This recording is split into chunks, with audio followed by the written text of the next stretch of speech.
All right, so in this video, I'm actually responding to a few questions from Deadpep and Danny Soltero. They were asking for a video on how to get the GHL Chatbot working with Assistable.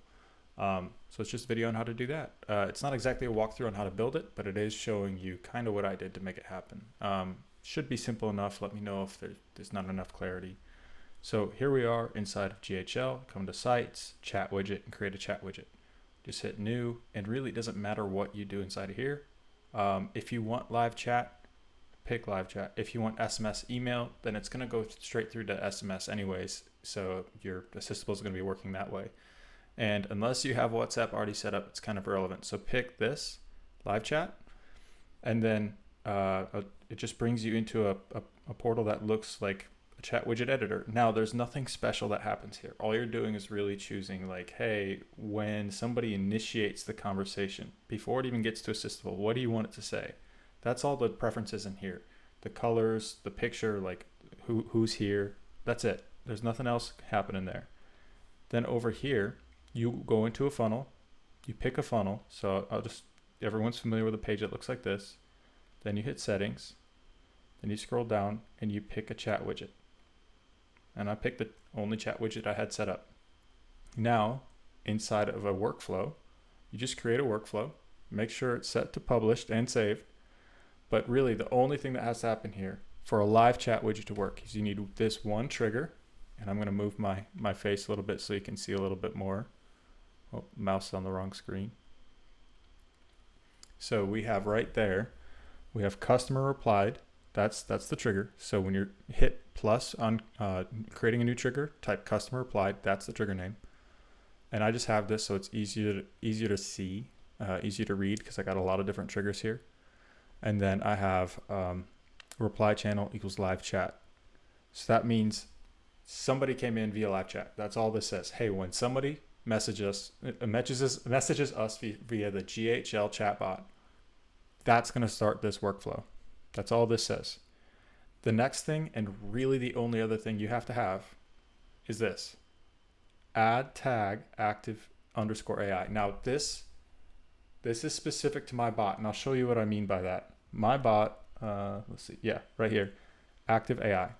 So if I want this bot to respond specifically to live or live and other things, I can activate this 1,000 different ways. I can either call in, I can forward to this number, I can all that, or I can activate a tag on that contact.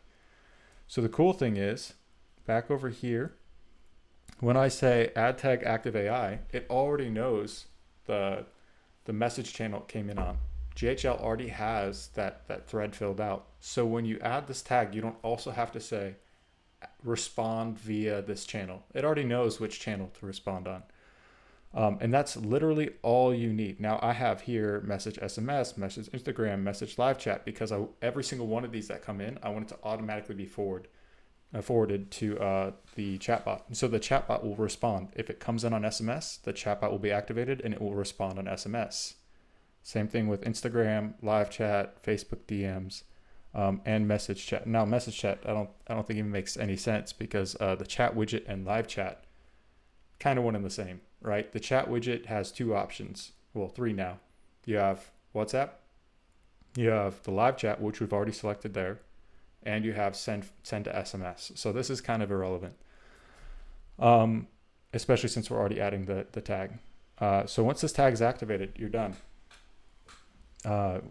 You can either directly add that tag to that contact, but then it won't have any context because there won't be anything happening, no conversation. Or you can reach out via one of these channels and your contact will get this tag added to your contact and the bot will respond to it. So right here we have stop tag added. Now this is just me going over and above. Don't worry about any of this right now. Don't do anything beyond the active tag. Whatever tag your bot has, just add that. If it doesn't work there, it's not going to work when you add more stuff. Start small, build bigger on top of that later. But yeah, so right here, this is one of the things I was hoping to do in the future. It doesn't look like it's possible right now, but I would like to say, hey, if somebody jumped in on chat, I want to start a campaign, or I want to reach out via text in an hour or something like that. Hey, did your issue get followed up on? Whatever it is. I thought it'd be kind of a cool thing, but let's not worry about it for now. So I'm going to go to the demo page where I have this. You see, this is exactly what I showed you in that chat one widget. I click that. This is a preset message. The image, the colors, everything is what's already set inside of GHL. So if I say hi, you see that little clock showed up right there. If it shows up as an exclamation point, that means that you have to. So GHL recently had a down issue, and they resolved it with chatbots. Specifically, it's their chatbot, not Assistable. Because they were down when they fixed it, they were able to push that update to most people. But the people that had an old session, had old cookies, all that, every time they try and go to your site, if you haven't reset it and you keep trying to test that website and you still have the cache and cookies there, it's going to keep giving you that little exclamation point saying it can't connect. So if you get that exclamation point, just clear your cookies. It's working for everyone else that's going to your website. So this right here is another response from GHL. That this is the first response, said, hey, within 5 seconds or something. That's inside of the chat widget in GHL settings. And then right here, this is Emily. This is my chatbot. And I'm like, where do you work? And now it will start through the task-based framework that I built inside of its prompting. The limitations here are you can only create a single bot. Like, you can't say, hey, they came in on a live chat on this website, so use bot A, and they came in on this website, so use bot B. You can't have multiple bots right now. I'm hoping that'll change when we get some of the native Assistable AI chatbots, but this is pretty simple. Yep, this is definitely my bot. All right, so you see it working.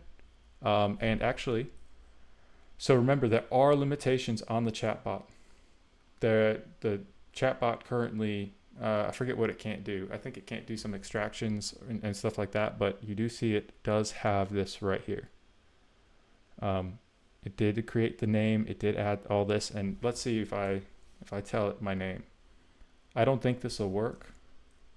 My name is John Jacobs. I don't think it'll work, but might as well try it. So it does take a little bit of time. Now, the cool thing is I can call in and say, according to one of the configurations I've had, I don't know if it's still live, but I can message in on live chat and say, oh, I am this person.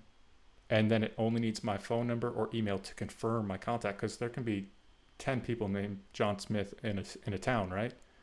So once it gets my email or phone number to make sure it's uniquely me, it'll actually merge those contacts. Oh, look, it did update the page. Let's see. Nice to meet you, John. I don't think it saved it. But instead of me going through trying to make that all work on this call, I'll make it nice and short. I hope I was able to solve any questions connecting the chatbot to from GHL to Assistable. But yeah, maybe in the future I can do some of the name updates and all that for you. Have a good one.